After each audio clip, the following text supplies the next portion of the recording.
Ustadz Melki. Saya kan mengenal Ustadz tuh dari dulu Ustadz Melki kan. Baiklah kalau gitu. Gimana Bunda, ada yang bisa saya bantu nih? Saya minta bantuannya untuk memberikan tip cara mendidik anak umur 7 tahun agar tetap rajin sholat. Aduh, gimana nih? Ya gimana ya? Aduh, Assalamualaikum. Waalaikumsalam. Ada apa sih Bang Melki? Ya Allah. Gak ada apa-apa. Kok jadi kayak Arab-Arab begitu Iya, ngomongnya? kenapa berubah suaranya? Ada apa? Enggak Bunda. Tadi kan banyak banget nih Bunda-bunda di sini nanya sama saya. Oh, Ya, alhamdulillah. saya harus bisa jawab dong. Iya. Panggilan saya tadi siapa? Oh, alhamdulillah. Ya udah berarti lanjutkan saja Bang Melki. Iya, ayo Bun, kita dengerin Iya, Bun. ya udah, Ayo, yuk. Jangan. Eh. Mau kemana Bunda? Ya kan jawab udah nggak apa-apa. Emang tadi nanyanya apa sih Bang? Wah, ini pertanyaannya nih. Kalau umpamanya menyuruh anak supaya dia rajin sholat gitu loh. Gimana caranya? Oh, jadiin tema aja berarti hari ini. Iya. Jadiin tema di hari ini ya. Tuh. Di episode spesial bulan Ramadan ini kita akan membahas cara gimana agar anak rajin sholat. Ya. Nah, itu dia pas banget. Assalamualaikum Bunda. Waalaikumsalam warahmatullahi wabarakatuh. Selamat datang kembali ya Bunda di Assalamualaikum Bunda. Ini sepertinya wajah-wajahnya pernah datang waktu itu ya di mereka ini ya. Iya, masa kagak lupa sama mama Iya. sendiri. Ya. Oh, Ada yang mirip Bang sama sama. Bang Melki. Mas, bisa kita serius kembali? Oh, iya. Nah, seperti biasa nih Assalamualaikum Bunda akan membahas permasalahan sehari-hari nih. Ya. Dan permasalahan kita hari ini adalah gimana caranya agar anak kita rajin sholat. Nah, untuk spesial episode kali ini yang akan dibahas bersama Bunda Nada dan Bunda Lisa. Jadi semuanya sama aja Bunda ya, saya jelasinnya sama, Bunda juga sama ya. Oh tadi udah ngejelasin Udah duluan. jelasin, tapi nanti diperinci lagi sama Bunda ya. Bisa ya, boleh ya bantu saya ya Bunda ya. Iya. Ya belum sabar. Ada juga teman-teman Ar-Rahim. Ar-Rahim. Bunda, jadi gimana nih pertanyaan bunda-bunda yang di depan ini kritis banget. Gimana caranya biar anak rajin sholat? Iya. Baik, izin bernada. Assalamualaikum warahmatullahi wabarakatuh. Waalaikumsalam warahmatullahi wabarakatuh. Alhamdulillah wassalatu wassalamu ala man la nabiyya ba'dah Sayyidina Muhammadin Ibnu Abdillah wa ala alihi wa ashabihi wa man tabi'ahu ila yaumil qiyamah wa ba'd. Bun. Ya. Bunda. Ini temanya pasti jadi ditunggu-tunggu sama bunda-bunda yang di rumah juga. Susahnya ngajarin anak Sholat. sholat. Kalau kita melihat orang tua kita zaman dulu mendidik anak itu keras. Apalagi kalau mau sholat nih anak diperintah nggak mau, udah disiapin rotan buat gebugin kasur. Aduh. Memang Allah katakan di dalam Al-Quran, Bismillahirrahmanirrahim. Wa'mur ahlaka bis-salati wastabir 'alaiha. Allah. Dan perintahkanlah kepada keluargamu untuk mendirikan sholat dan bersabarlah kamu dalam mengerjakannya. Jadi sholat itu emang ibadah yang gampang tapi sulit. Gampang, gerakannya mudah diingat, waktunya nggak terlalu lama, 4-5 menit selesai. Tapi sulit karena dibutuhkan kesungguhan. Bahkan Rasulullah SAW mengibaratkan sholat itu seperti kepala. Orang nggak punya kepala kira-kira bisa hidup apa enggak? Enggak. Begitulah tidak ada cara lain bagi kita orang tua untuk mengajarkan, mendidik kepada anak-anak. Beritahu apa konsekuensinya jika kita meninggalkan sholat. Nah tuh lihat pahala puasanya, pahala hajinya, pahala sedekahnya. Mana passwordnya? Tuh sholat. Kalau nggak punya password nggak mungkin kita bisa ngambil pahala itu. Kadang anak-anak saking ketakutan akhirnya dia sholat nggak wudhu, nggak niat main jungkel-jungkel aja. Yang penting bilang sama mamanya udah sholat. Berikanlah kesadaran kepada anak bahwa sholat itu penting dan apa konsekuensinya meninggalkan sholat. Allah Ta'ala a'lam. Begitu Bang. Nanti diajarin, dicontohin. Ya, kita contohkan, harus kita ajarin pelan-pelan berarti ya Bunda ya. Bun. Ya. Bunda. Iya. Kita pada pagi hari inilah susahnya mengajarkan anak untuk sholat ya. Ada yang baper silakan. Siapa yang mau bertanya? Yang mana nih Yang Bang? mana? Boleh, Yang Bunda. depan. Yang di tengah. depan. Oh, yang Ini yang tadi curhat sama saya nih. Assalamualaikum Bunda. Bunda. Waalaikumsalam. Amin. Baper nih. Iya. Kenalin saya Ibu Weli dari Majelis Taklim Al-Falah Ceger Cipayung. Iya Bunda Weli, silakan. Saya ingin bertanya, Bunda, Iya. problemnya punya anak umur 70 tahun atau cucu 7 tahun. Nah, bagaimana supaya umur 7 tahun ini penanaman cara sholat dari awal orang tua atau anak terutama tidak merasa terbebani dengan sholat yang dari awal. Saya kira itu pertanyaan saya. Terima kasih banyak. Assalamualaikum warahmatullahi wabarakatuh. Waalaikumsalam warahmatullahi wabarakatuh. Nah, ini baru yang 7 tahun nih Bang. 7 tahun. Iya, supaya rajin sholat gimana tuh biar dia masih bisa main tapi tidak merasa terbebani anaknya. Iya, Kan benar. kasihan kan. Iya. Jawab langsung Bang. Langsung boleh Baik Bunda deh, Nada? Masya Allah. Bunda Liza izin. Iya. Masya Allah, bismillahirrahmanirrahim. Bun. Ya. Bunda. Sehat. Alhamdulillah. Alhamdulillah, alhamdulillahirabbil alamin wassalatu wassalamu ala sayyidina Muhammadin Allahumma sholli alaihi. wa ala alihi wa ashabihi ajmain amma ba'du. Pertanyaannya bagus nih dan pas banget ditanya tentang 7 tahun. Karena baginda Rasulullah SAW bersabda, "Muru auladakum bis salati wahum abna'u sab'i sinin." Kata Nabi, ajarlah, suruhlah anak-anakmu untuk sholat di usia 7 tahun. Kenapa? Karena usia 7 tahun sudah masuk dalam istilah fikih yaitu mumayyiz atau tamyiz yang kita kenal dengan apa itu maksudnya mumayyiz? Orang yang sudah paham, ya, anak yang sudah paham mana yang baik, mana yang tidak baik. Bagaimana caranya? Yang pertama, ajak sholat bersama-sama. Jadikanlah itu kegiatan yang menyenangkan. Gerakan wudhunya, gerakan sholatnya, meskipun belum sempurna, tapi dengan mengikuti maka insya Allah ini nanti menjadi kebiasaan. Yang kedua, kita boleh juga nih menjadikan sholat itu sesuatu yang sangat menyenangkan. Contohnya, habis sholat mama akan ceritakan satu kisah Nabi. Ketika sholat kita angkat kedua tangan minta kepada Allah, itu doa nanti akan menjadi pengijabahan semua yang kamu inginkan. Kemudian yang ketiga, ajak anak kita beli pakaian sholat yang dia suka. Terkadang ada mukena nih bagi anak perempuan yang lucu-lucu. Yang warnanya pink misalnya, yang ada gambar sedikit bonekanya misalnya, biar mereka memilih. Sehingga itu menjadi pakaian favoritnya. Ketika anak yang laki-laki belikan pakaian sarung, belikan kopiah, jadikanlah mereka cinta dengan pakaian-pakaian takwa. Jadi secara otomatis kalau azan berkumandang, ibunya pakai mukena, dia langsung mencari pakaian sholatnya. Sehingga dia bisa mengikuti orang tuanya. Insya Allah ketika sudah usia baligh, maka dia akan mudah mendirikan yang namanya sholat. Karena kalau sudah baligh, sudah jatuh hukuman. Wallahu a'lam bishawab. Habis ini kita lanjutin lagi ya Bunda, jangan kemana-mana, tetap di Assalamualaikum Bunda. Assalamualaikum Bunda. Assalamualaikum Bunda.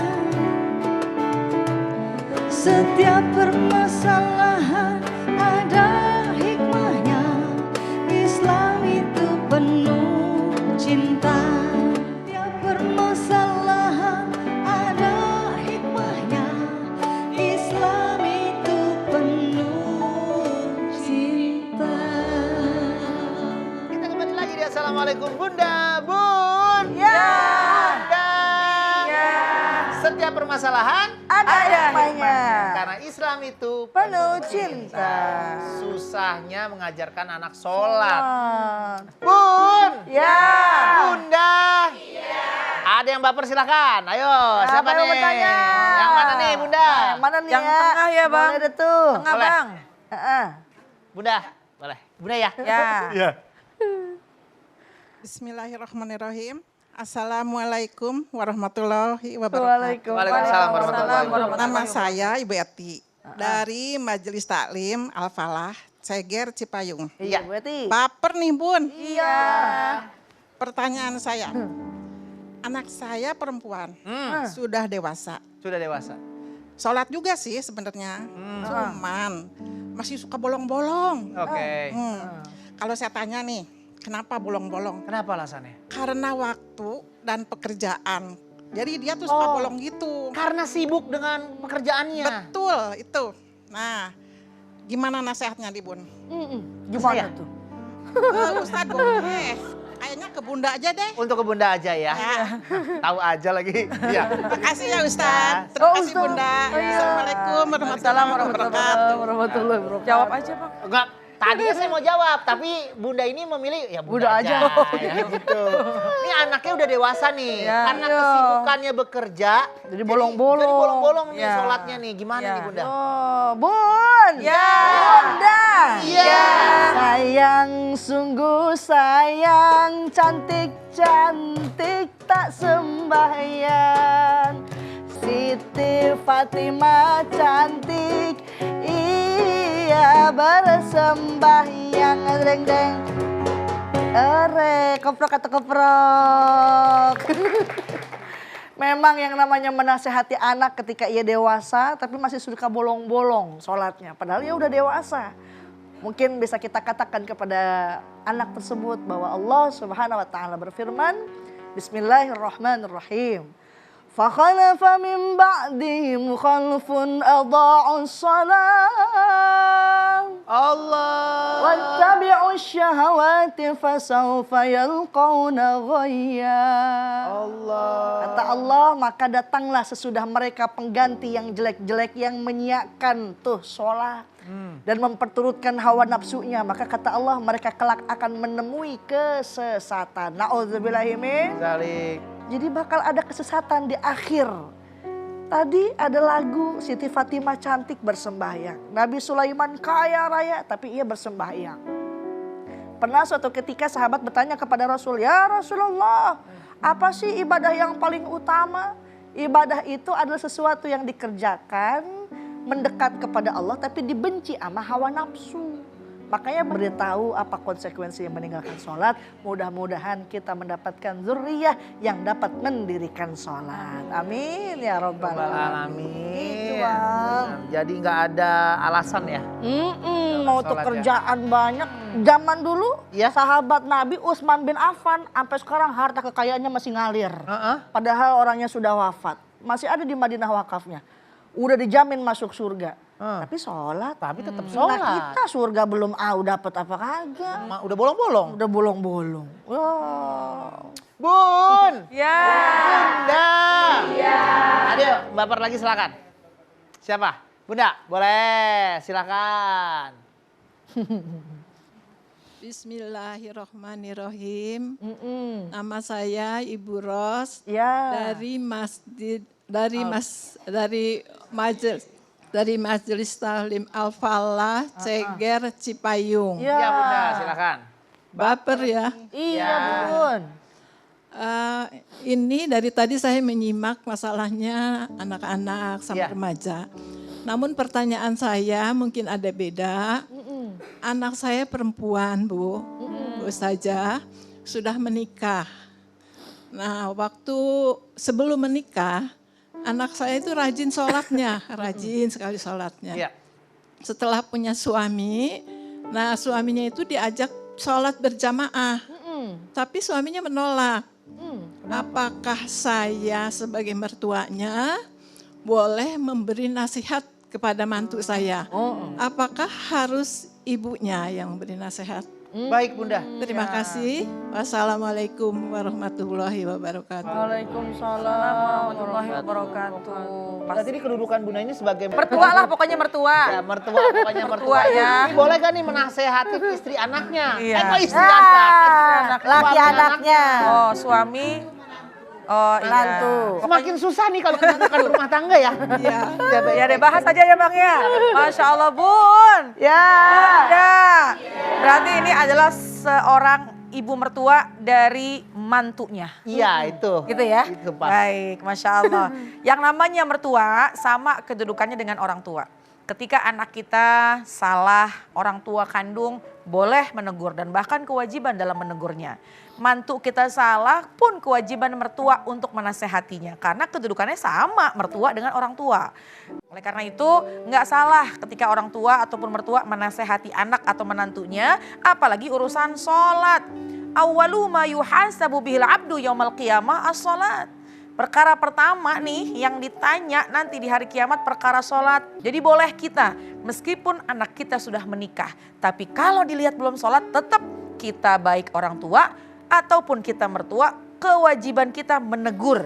Karena yang namanya sholat adalah tiangnya agama. Ku anfusakum wa ahlikum naro. Itu tuh yang harus dijaga. Bukan hanya kita menjaga diri kita jaga keluarga kita dari api neraka. Mudah-mudahan terlindung kita semuanya ya Bang ya. Amin, Amin ya robbal alamin. Jangan kemana-mana ya Bunda, habis ini kita kembali lagi setelah yang satu ini. Tetap ya, Assalamualaikum Bunda. Assalamualaikum Bunda. Setiap permasalahan ada hikmahnya. Islam itu penuh cinta. Balik lagi ya, Assalamualaikum Bunda. Bun. Ya. Bunda. Iya. Jadi gimana nih Bunda Nada, Bunda Lisa? Gimana apa yang harus orang tua lakukan kalau anaknya nggak mau sholat? Kan anaknya ada yang kecil, ada yang remaja pasti berbeda dong. Karena iman itu kan naik turun tuh. Iya. Gimana nih Bunda? Pastikan kita sebagai orang tua memberikan pengetahuan kepada sang anak tentang kehadiran Allah Subhanahu wa Ta'ala. Jadi tidak hanya sekedar ritual, jongkang, jongkeng, jongkang, jongkeng. Anak ini tahu, oh kita sholat itu memang menghadap kepada Allah. Nyampe kepada Allah, kita ceritakan apa sejarahnya sholat, apa keutamaan sholat, apa konsekuensinya kita meninggalkan Sholat. Dan yang keduanya tentu sesuaikan dengan jadwal. Zohor udah masuk, ayo. Anak mungkin lagi nonton TV baik, ambil repotnya. Ajak wudhu, ajak sholat bareng-bareng. Insya Allah. Insya Allah. Dan memang diantaranya yang sangat efektif ketika anak ini kita minta sholat dan dia segera melakukan sholat adalah kita menjadi contoh teladan mereka. Kalau memang mereka belum mengerjakan sholat, langsung kita ambil air wudhu, ajak sholat berjamaah. Begitupun seterusnya dalam 5 waktu sehari. Kemudian orang tua jangan lupa, yaitu berdoa kita kepada Allah, mudah-mudahan anak kita diberikan mudah dalam mengerjakan sholat. Rabbana Rabbi ja'alni muqimas shalah wa min zurriyati Rabbana wa taqabbal doa. Kita minta kepada Allah mudah-mudahan anak keturunan kita mudah-mudahan diberikan kemudahan untuk mengerjakan ibadah sholat. Amin ya rabbal alamin. Nah sebelum kita berpisah nih Bunda Lisa boleh pimpin doa ya. Bismillahirrahmanirrahim. Alhamdulillahi rabbil alamin. Hamdan syakirin, hamdan na'imin. Hamdan yuwafi ni'amahu wa yukafi'u mazidah. Ya Rabbana lakal hamdu kama yanbaghi li jalali wajhikal karimi wa li 'azimi sultanik. Ya Allah, janganlah Engkau menjadikan kami tanpa keturunan yang dapat mendirikan sholat, ya Allah. Berikanlah kami keturunan yang baik, yang dapat menjaga sholatnya, ya Allah. Dan berkumpul kelak nanti di jannah-Mu, ya Allah. Rabbana atina fid dunya hasanah wa fil akhirati hasanatan wa qina adzabannar. Subhanaka rabbil izzati amma yasifun wa salamun alal mursalin walhamdulillahi rabbil alamin. Amin amin rabbal alamin. Terima kasih Bunda Lisa, terima Sama-sama. kasih Bunda Nada, terima kasih teman-teman Arohin. Terima kasih ya Bunda udah hadir di studio pada pagi hari ini. Terima kasih juga buat Bunda yang ada di rumah. Kalau mau nonton langsung nih Bunda yang di rumah ke studio kami, langsung DM di Instagram atau email ke sini. Setiap bulan Ramadan insya Allah kita akan hadir setiap hari. Jangan galau, jangan baper, karena Islam itu Penuh cinta. Assalamualaikum warahmatullahi wabarakatuh. Waalaikumsalam.